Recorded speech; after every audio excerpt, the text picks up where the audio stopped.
It's been said the World Series of Poker is not a sprint, but a marathon. If you're not well rested, you're just going to make mistakes, and all it takes is one really bad mistake, and that's your main event. Players all in.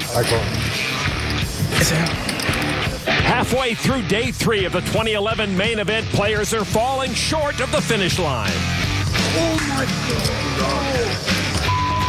Maybe the most brutal day in a poker player's year is the day we get knocked out of the main event. You have to protect your stack. You only have one stack. I don't know what to do with it. It's only 50,000 I got. While they brace themselves at every turn. Okay, this time I'm gonna lay this down. I won't lay it down again. This is a big tournament here. The marathon continues now.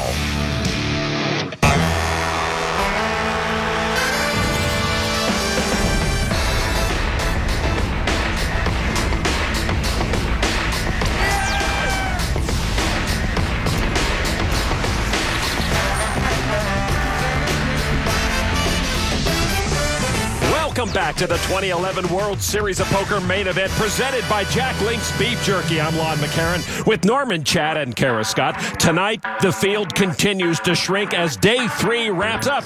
Daryl Jace has made an impressive move onto the leaderboard. He should have shaved for the main event, but hey, it's his life. Patrick Antonius started well, but has cooled off. Even when he cools off, he is hot. Former Player of the Year Eric Lindgren has an average-sized stack. He's never cashed in the main event. I don't think he's capable. Former chip leader Ben Lamb has not been able to keep pace. Just bought his first razor, hopes to use it by Christmas. And there is our chip leader, Patrick Poirier from upstate New York. We got used to seeing Ben Lamb atop the leaderboard, but now it is Poirier, the new top dog. Daryl Jason second. Incredibly difficult to hold the top spot in this main event, so this running order will change constantly. 6 Americans in the top 8. America is struggling in general. It's good to know we can still play poker. At the feature table, Daniel Negreanu just holding steady, not something you want to do on day 3. Finished our Calapuro toughens up this table. Aggressive, fearless, dangerous. There also is Max Heinzelman. Any 2 cards, any time of day. He's the man who knocked off Sean Deeb. He's got the biggest stack of the feature table right now. Calapuro right on his heels. Negreanu with about 55 big blinds. Not time to push the panic button just yet for Daniel. Let's get right to the feature table action on Tim Joseph, an amateur from Los Angeles. Ace-5 of diamonds. He's a 54-year-old realtor. 56. And he makes it 5,600. Blinds right now 12 and 2,400, a 300 chip ante. We started the main event with 6,865 players. First place will pay $8.7 million. Action on the chip leader at this table, Max Heinzelman in the big blind. And with Queen 9 off, he makes the call. Calling with Queen 9 out of position. Heinzelman is a one-man, do not try this at home clinic. Right, here's the flop. 9, 8, 4, 2 diamonds. Heinzelman with top pair. Joseph with the nut flush draw. Heinzelman checked. I think Joseph will want to bet his draw or not. Nope, he does check. All right, to the turn card. Jack of diamonds. Joseph makes his nut flush. Heinzelman now drawing dead. Yeah, but Heinzelman figures he's got the best hand. With his 9s and a gut shot, he bets 5,600. Of course, there's quite a difference between thinking you have the best hand and drawing dead. And now Joseph. Now, wouldn't it be incredible if he looked back down at his cards and it was now 6 deuce offsuit? I think it's happened to me. He does make the call. Just a smooth call from Joseph. Heinzelman's been set up nicely for the kill. River card now is a queen, and Max improves. The queen's up, but we know that's no good. Now Heinzelman is on the highway to nowhere. 10,700. Joseph's slow play pays off, but Joseph hoping he can get paid off more right here. The Beverly Hills realtor wondering how much more he can get from Heinzelman. There's the raise to 31,000. And Heinzelman's got to be worried about that river queen. A 10 now would make Joseph a straight. And Heinzelman with a quick fold. Joseph, the amateur, will take that pot. Nice hand, brother. 1-1. Yeah. I've seen him at work. Finally. That's the way he reacts after selling a property. Most patient guy at the table all day. Thank you. Got to be patient when you're getting cards like I'm getting. As we hit the midway point of day 3, a few clear storylines have emerged. Daniel Negreanu is trying to end an otherwise miserable World Series with a deep run here in the main event. Ben Lamb is stuck in neutral, and Max Heinzelman, well, his aggressive style, Norman, has gotten him into some tight spots. Somewhere in the middle of the desert, Sean Deeb is cursing Max Heinzelman. But that's the nature of this main event beast. You have to play well, and you have to hope your pocket aces hold up against ace-6 offsuit. As for Ben Lamb and Kid Poker, the mental game is a real factor. Lamb feels like he can do no wrong, and Negreanu thinks the deck is stacked against him. Tonight, we get to watch these two battle their opponents on very different playing fields. Over on Daniel's playing field at the feature table, action has been folded to him, and on the Jack Links Beef Jerky Hole Cam, pocket tens. Daniel with a raise to 5,600. Daniel's pretty patient. He knows the main event is full of mistakes and minefields. Daniel sitting with about 134,000 right now, folded over to Heinzelman with queen tray of hearts. Heinzelman doesn't know patient. In the small blind. Heinzelman will play queen tray suited like he's Peyton Manning at second down and a yard to go at midfield, and his whole playbook is open. He must feel like he's been given a second life after that skirmish with Deeb. He raises to 17-1 now to Calipuro, the Finnish pro. Oh, that was a standard Heinzelman 3-bet. Heinzelman thinks Negreanu is raising with nothing, and Calipuro might think Heinzelman is raising with nothing. I doubt he'd flat call here out of position. Known better as the feared Lars Luzak online, a re-raise to 43,400. Back to Daniel. Oh, there's the 4-bet. Daniel's got the best hand, Lon, but he's not worried about Heinzelman. He's worried about Calipuro. And Calipuro's raise is effectively for Daniel Negreanu's stack. 21-year-old Heinzelman still to act after Daniel. Daniel begrudgingly lays down the tens. Daniel will wait for a surer spot. Heinzelman's never in a surer spot, it seems. Max folds. Sammy takes it with the 4-bet. Very likely to have the best hand. Don't want to put it in with ace-6 anymore? No. Worked out the last time. He's looking to see a flop with that guy. So Calipuro now the chip leader at this featured table. All right, let's get to an outer table. The second biggest stack in the room is Daryl Jason. Right now he is mixing it up with two others. Jace on the left, Jace with deuces. Billy Paradiso raised all in with pocket kings. Action now on Don Wynn, who's holding pocket queens. Obviously only two hands beat Wynn right now, but he's looking at some pretty big action in front of him. Don, one of 15 wins, who started day 3, the most popular name left in the main event.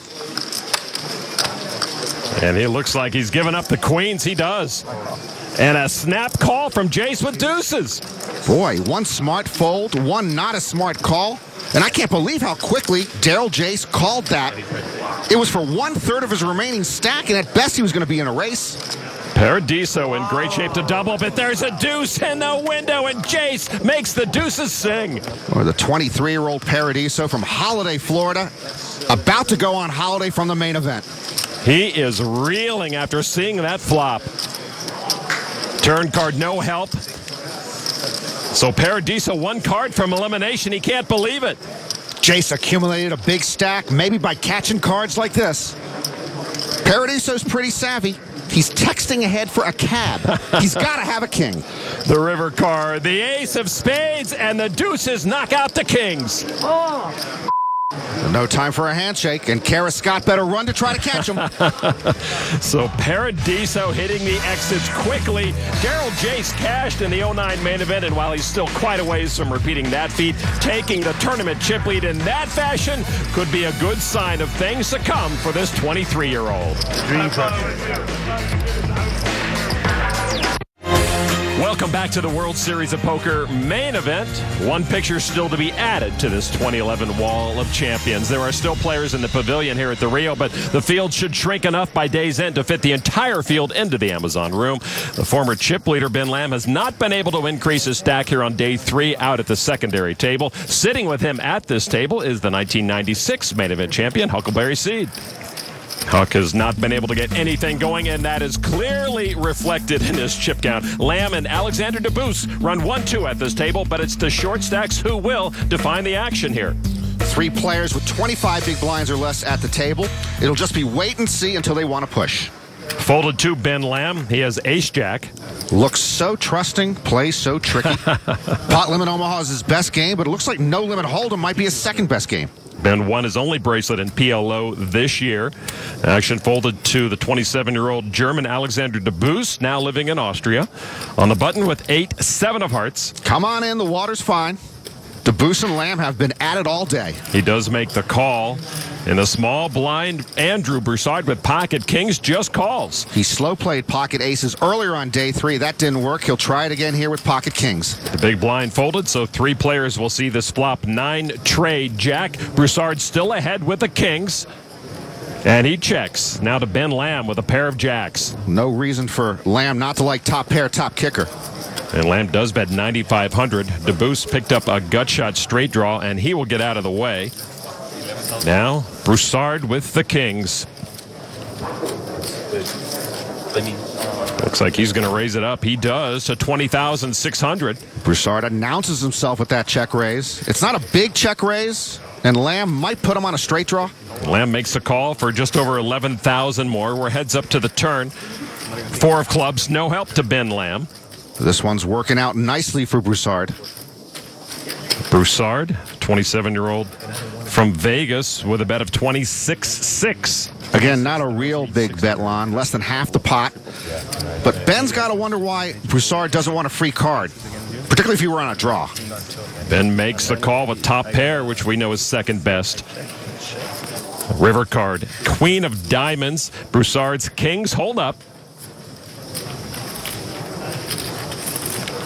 Chips in hand. And that is 39.6. Another small bet. But that bet and that river card have got to worry Ben Lamb. Even if he had Broussard on a draw, Broussard might have had, say, Queen 10 and now made a pair of queens on the river.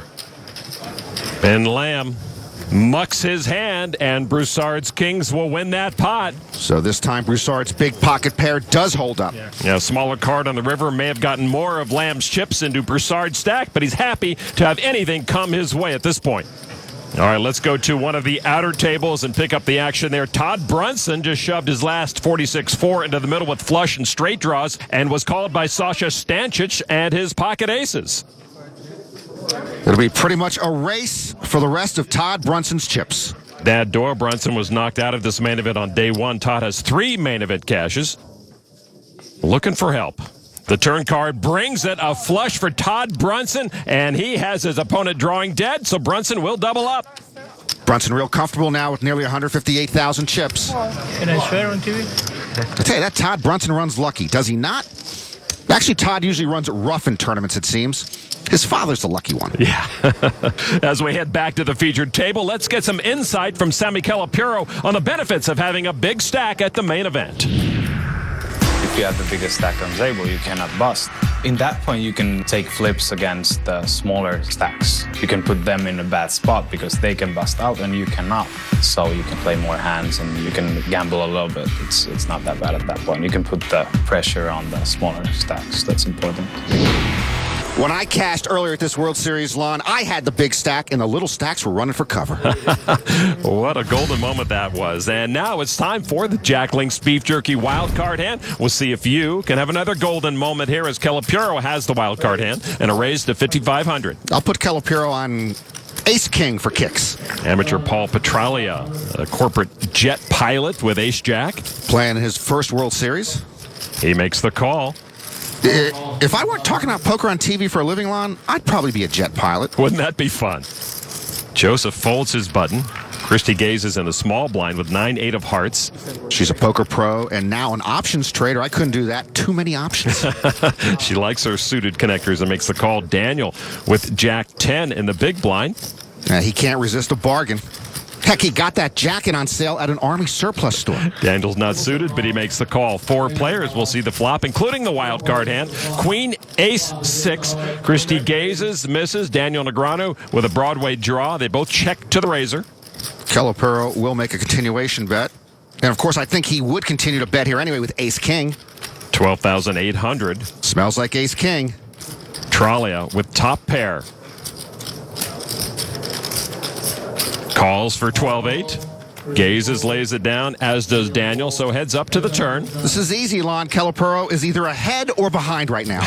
Nice. 7 of spades on the turn. The 7 of spades is like a coaster at a dive bar. It has no real purpose. Calipero checks this time. If he's slowing down now, he doesn't have ace-king. Tralia bets with the aces, 20,000. Okay, I don't like it. What do you think now? He's got to have A or B, pocket kings or aces with a so-so kicker. I'm going to have to jump ship and change my guess to A or B. Sammy, a.k.a. Lars Luzak, makes the call. River card, 10 of hearts. Your guess is as good as mine, Lon. Probably better. He bet the flop, check the turn. How much do you have? Is that 30 or 35? 32.5. How much do you have? Have I guessed D yet?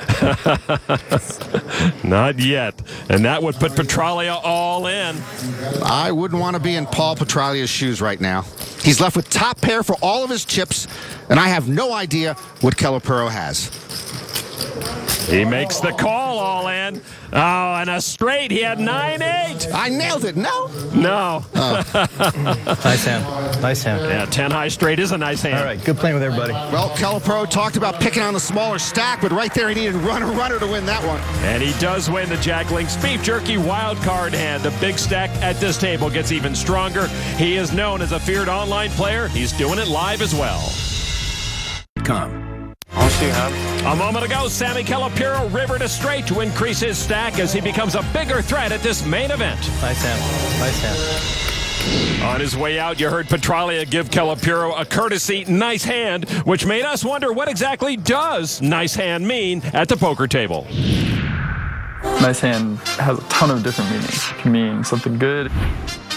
You can respect and admire, another poker player that's able to win a sizable pot. If they say, oh, nice hand, then they're probably being sincere. When you're winning a pot.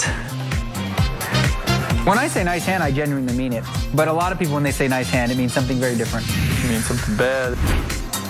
You played it badly. You played it bad. Keep that up, because I'm waiting. They beat me in some way. Nice hand. It can mean something in between. Someone has a better hand than me, and I got caught bluffing, and I want to kind of sound like I had something. They've rivered somebody, and they're just trying to be a good sport. Depends who's saying it. Depends on how they say it. You got a good hand. You may not have played it well, but you won the pot. And you're just saying nice hand.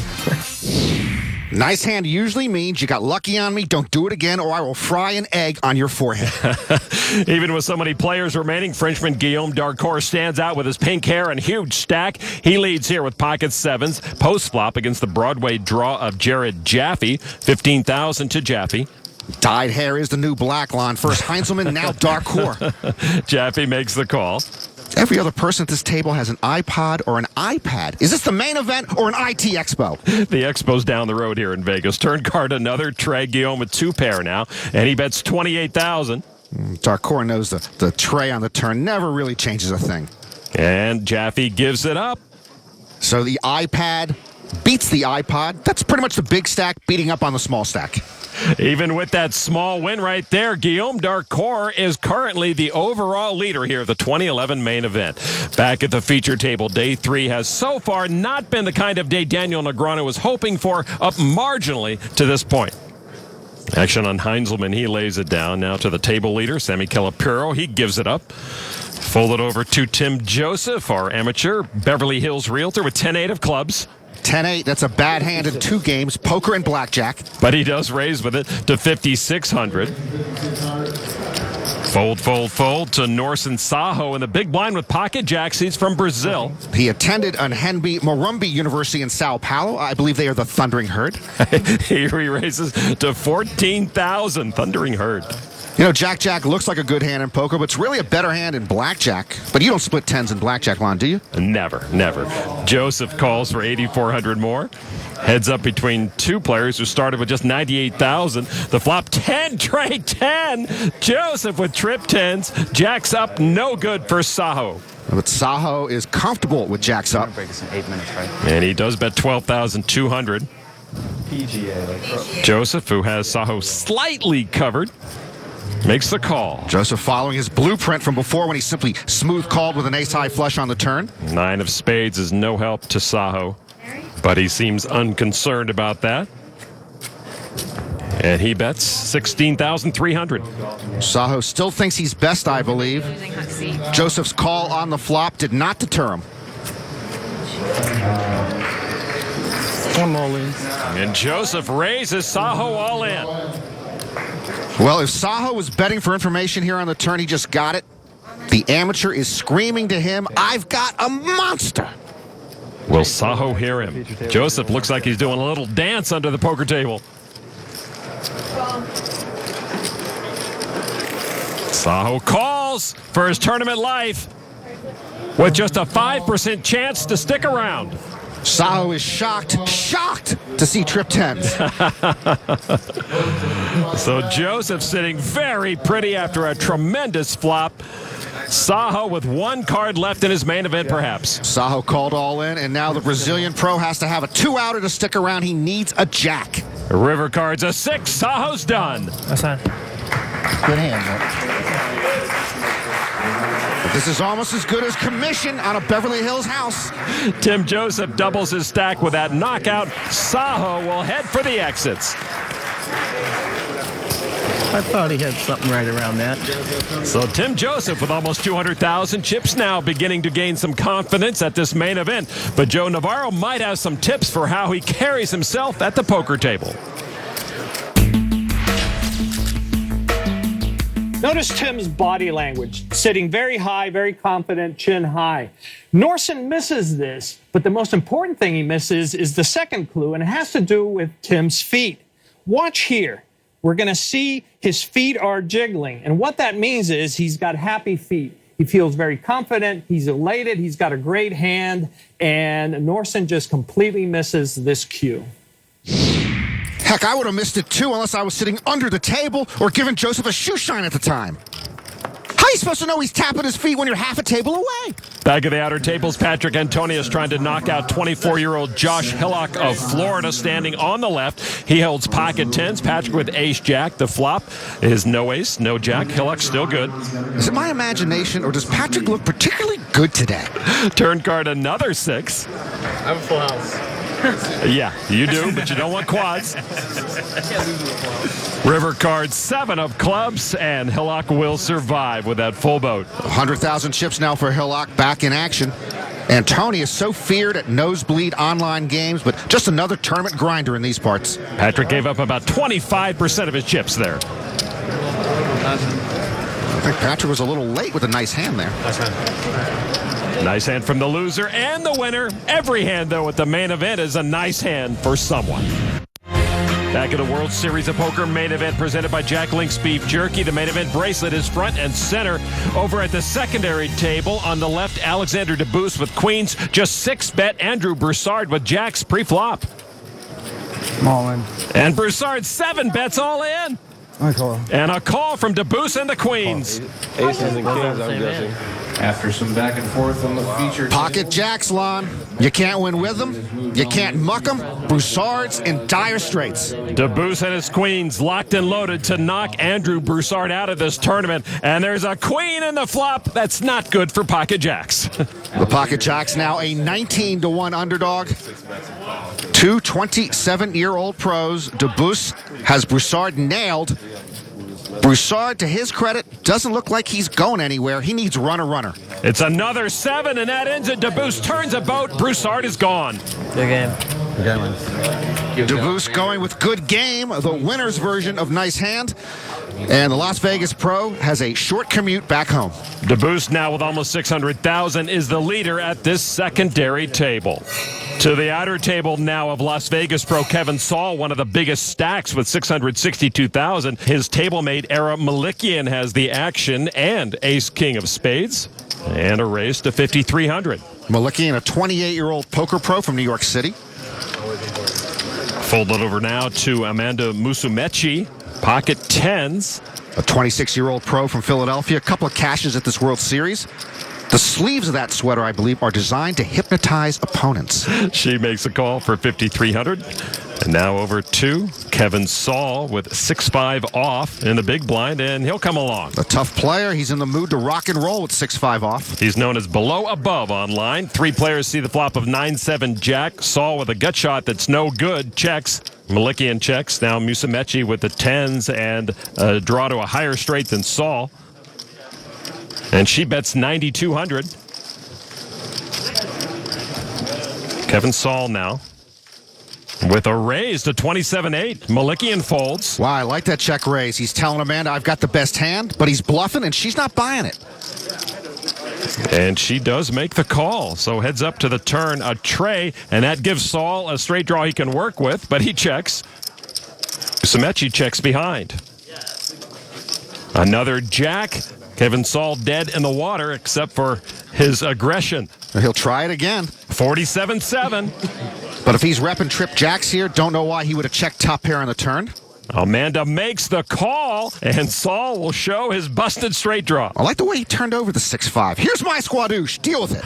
Amanda shows her winning hand, and she will take that pot. Musumeci sees through the ruse, and once again, a woman puts a man in his place. She's up to 360,000. More than 1,300 players still in action. Guillaume Darcourt approaching 1 million leads the way.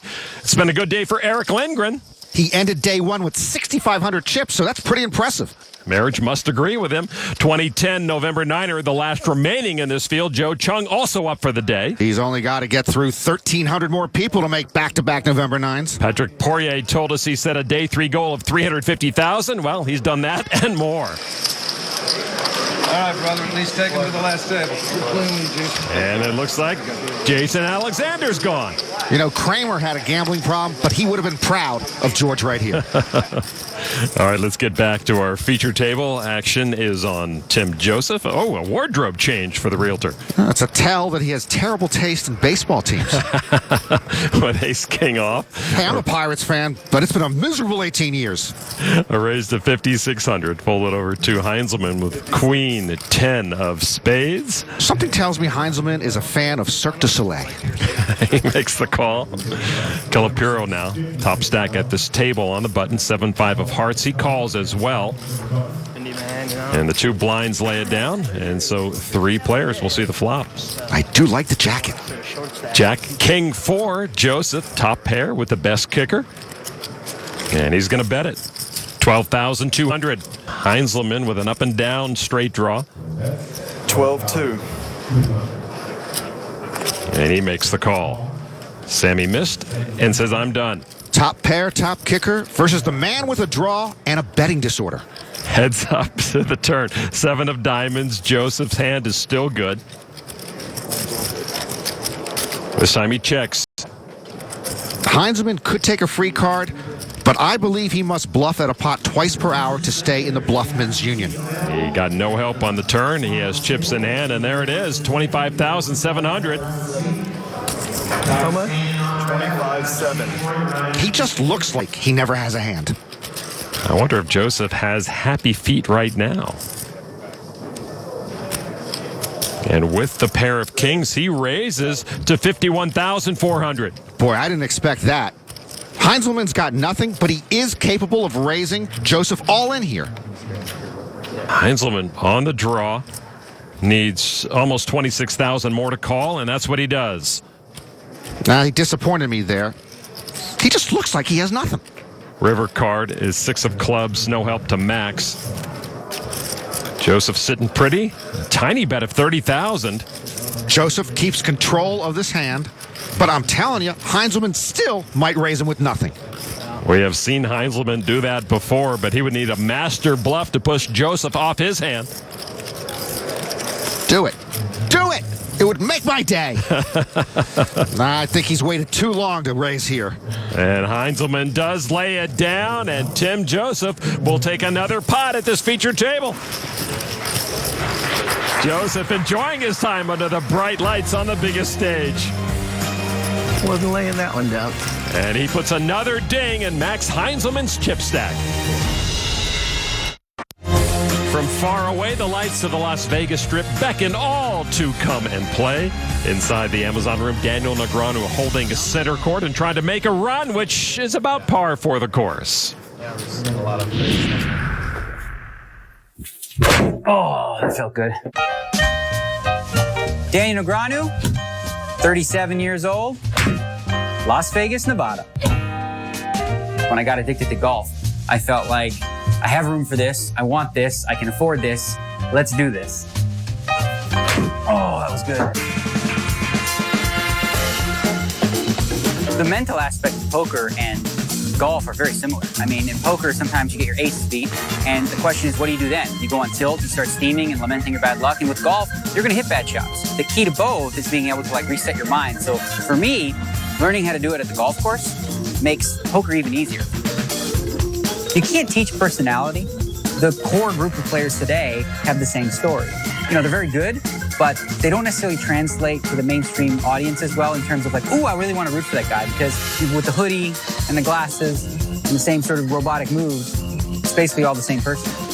People were starting to wonder, hey, you know, can Negreanu still play? Can he still compete with these young guys? And I'm like, when I started hearing that, that's an alarm bell going off in my head saying, well, you know what, you better work on your game. That's how you do it. Daniel has retooled his poker game, doing a lot of work online, but I'll be honest with you, he can install sand traps in his bedroom and he'll never get his golf game up to par. On the Jack Link's Beef Jerky hole cam, Mike Zolker with pocket nines. A 25-year-old Las Vegas pro. He says the players he most respects are Negreanu, Barry Greenstein, and Phil Ivey. Negreanu, of course, is at this table. Phil Ivey, of course, did not even play the main event this year. Yeah, right, Norman. While it had nothing to do with the World Series, Ivey said in the wake of the U.S. online poker ban, he did not want to play while online player accounts were frozen. And even though he didn't play here, Lon, I still picked Ivey to win the main event this year. He's that good. Zolker made a raise to 5,200, folded to Tim Joseph on the button with King Jack. I tell you, it's hard to play King Jack on the button in a Pirates jersey. Joseph finally does lay it down. Christy Gaze is now in the small blind with Jack 5 into the muck. Daniel Negreanu in the big blind with two aces. Hello there. Daniel eyeing his prey. Zolker, the original raiser, with two nines, and now Daniel with the two aces. A re-raise to 17,000. And now Zolker eyeing his new nemesis. Ooh, a little back and forth. Zolker relishing this with one of his poker heroes. Makes the call. Zolker's got position on the guy he respects, but the guy he respects has pocket aces. Nines against the aces. Heads up to the flop. And there is an ace, a set for Daniel. How will the four-time bracelet winner play it? He checks. A sneaky check by Kid Poker.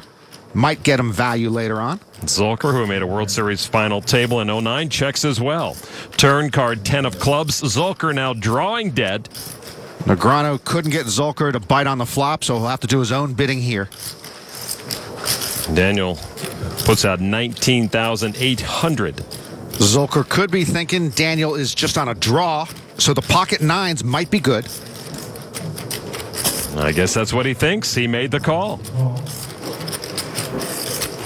Daniel eyeing Zolker's chip stack. He started the hand with just over 73,000, did Zolker. River card 5 of hearts. Almost as safe a card as you could find if you have a set of aces. Daniel has Zolker well covered and now bets enough to put Zolker all in.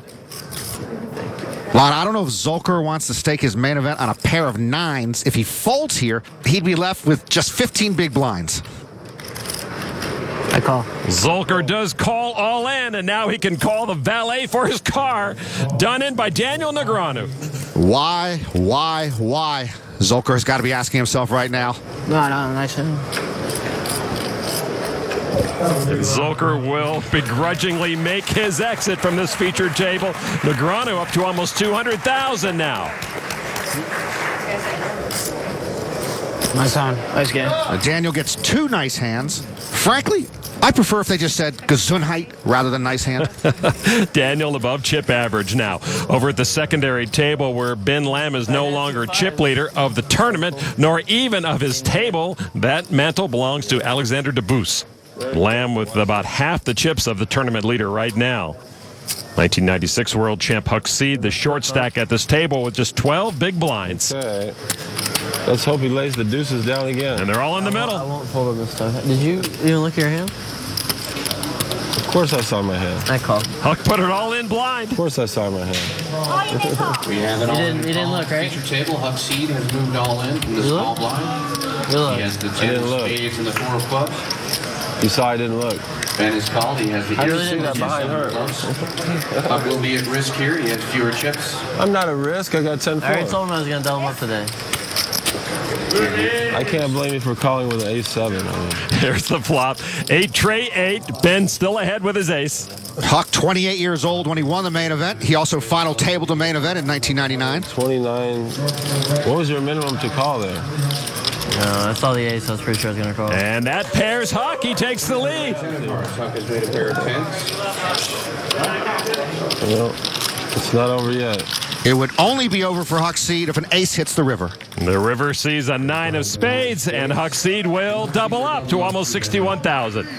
Hey, don't touch my chip. Give her a penalty. She's touching my chips. See, if I would have got a penalty, I never would have got to play that 10-4 offsuit. Sometimes it pays not to know your cards. Huck having fun with the dealer. See, I was so scared that I'm going to flip it up. I didn't even look, you know? I didn't look because of you. And I won, so I give you a chip. He is entertaining in his own way. Vive la France was the chant at the Rio as Frenchmen won back-to-back bracelets. Bertrand Elke-Grospellier completed poker's triple crown by winning his first bracelet in the 10K Stud Championship.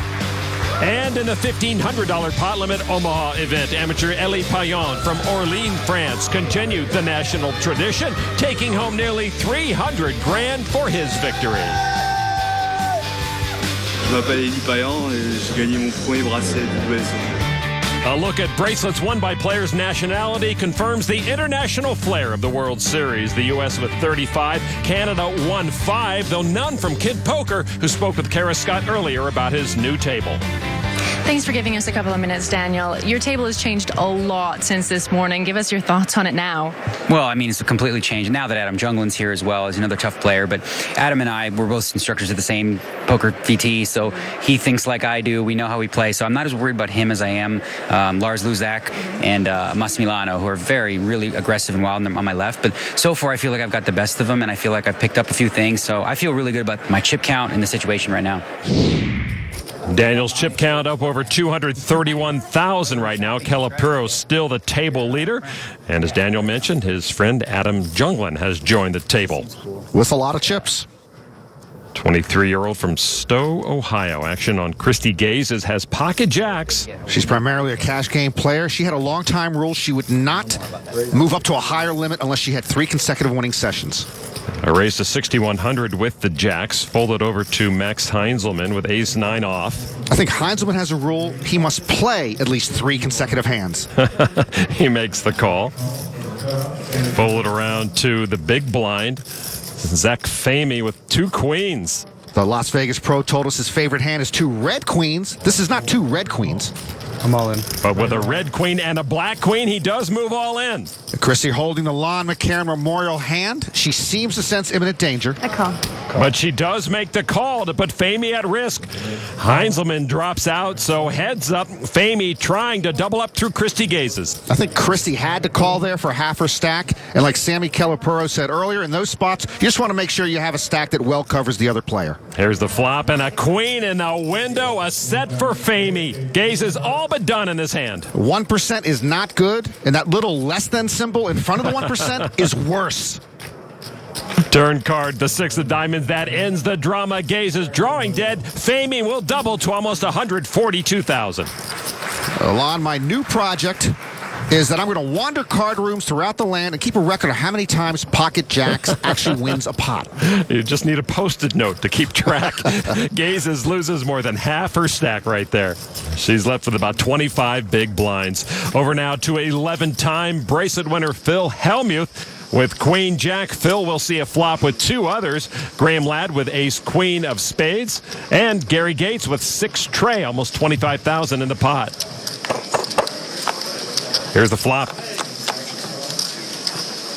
7-4 tray. Gates with the best hand with a pair of trays. He checked. Phil checks way behind. Ladd favored with 2 overs and the nut flush draw. Ladd, a 41-year-old Brit. Bets 22,000. Gates folds. That's what I love about poker. I fold 16 hands in a row, and I still got called by 3 people. Phil folds. Why would I ever in a pot with? Phil told us earlier on day 3, I know how to fold and I know how to call. I still don't think he knows how to fold without comment. Phil alerting the table that when he's in the hand, everyone should expect him to be holding the nuts. This is a tough town when the all-time World Series bracelet winner gets so little respect. Back at the Rio at an outer table, Eric Lindgren, who took some hits recently, just put his last 55,000 plus in the middle after turning trays full. He's in great shape. Russell Thomas in the red is drawing dead. He's next to act. George Rami also in the hand would need to call and complete a royal flush to knock out E-Dog. Thomas putting chips together as though he wants to call, and he does. So Lindgren officially at risk. Rami now in the hat makes the call as well. This is Mardi Gras for Eric Lindgren, a 95% favorite to triple up. The river card now is a 6. Lindgren guaranteed to triple up. All in. Thomas puts Rami all in. He folds, and now Thomas will get the bad news. I hope you don't have both. I do. Do you really? Oh, it's amazing. No. E-Dog with some barking chips now. Almost 314,000 for Lindgren. Look at him. A sigh of relief. And now a lot of breathing room for Eric Lindgren. Eric right now with almost double the chip average with fewer than 1,300 players remaining here on day 3 of the big one. Daryl Jace, the current chip leader with nearly 1 million chips. Fewer than 1,300 remaining. As you mentioned, 693 of them will finish in the money. Back at this featured table under the gun, Zach Famey with King 10 off raised to 5,400. You got to play for an awful long while before you cash here at the main event. What a grind it is. Action on Adam Junglin, 10-8 off. He gives it up. Now to Max Heinzelman on the button. 8-6 of hearts. Yeah, he'll play. 8-6 suited for Heinzelman on his graded poker hand scale line. That's like pocket queens. Calipiro with ace-king in the small blind. Raised it to 18-7. And now Famey will get out of the way. Back to Heinzelman with the 8-6 suited. And, of course, he makes the call. Well, you got to give Heinzelman some props, Lon. Everyone else is playing premium hands, and he's playing discards from the dumpster. And he's only a 3-2 dog here. If you told him that, he'd take it. The flop is 9. Ace, Jack, no hearts. Calipiro with top pair. See, Calipiro, only 24, but he can bet and chew gum at the same time. I'm still working on that. That's amazing. 21,600 into Max. Max folds quickly, and that is Sammy's day in a nutshell right there. Calipiro keeps chipping up.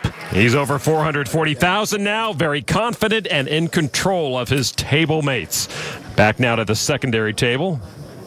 Huck's seat is under the gun. Huck looks down at 2 red queens. And a raise to 5,300. Over to Marvin Peltola on the Jackling Speed Jerky whole cam. Ace-8 of hearts. The concrete contractor from Renton, Washington in his first main event. The amateur makes the call.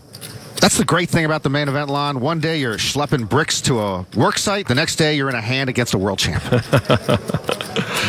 And folded around to Joe Ealer. Ealer in the small blind with Jack 9. And this amateur will not play. And the big blind, Michael Ruby, folds King 5. So heads up, Peltola and Huck. You got more than me, Huck? We're about even, aren't we? Pretty close, you think? Peltola has Huck covered by only about 5,000. The flop is Jack 10-5, 2 hearts. Huck Seed still ahead. Peltola with a flush draw. Huck bet 6,000. Small bet by Seed. Seems begging for a raise. And Peltola looks like he's going to do just that as he raises Huck Seed all in. And Huck calls all in with the queens. Huck with a lot of cards to fade here. He had the one small double up earlier. Now this one would get him healthy. I'm blocking one heart. Peltola with a chance to knock off a former world champ. All right, not even, I thought you had. You see how good I read. If I'm going to call with ace-8, I guess I got to play. Hey, that's the flop you're looking for there. Turn card now, and that's the card he was looking for. Peltola's flush signals the end of the main event for Huckleberry Seed. That was quick, if not painless, and the 96 champ is gone. That leaves just 3 past champs in this main event. Peltola up to 130,000 offers a hand of condolence to Seed. Pulled 16 hands in a row, and I still got called by 3 people. As day 3 neared its conclusion, we saw plenty of nice hands. Nice hand, brother. Nice hand. Nice hand. Nice hand. Nice hand. Heinzelman dropped while Negranu rose. I call. Ben Lamb came down to earth. New chip leaders emerged. You can never get too comfortable at the main event. For Norman, Chad, and Kara Scott, I'm Lon McCarran. This has been a presentation of ESPN, the worldwide leader in sports.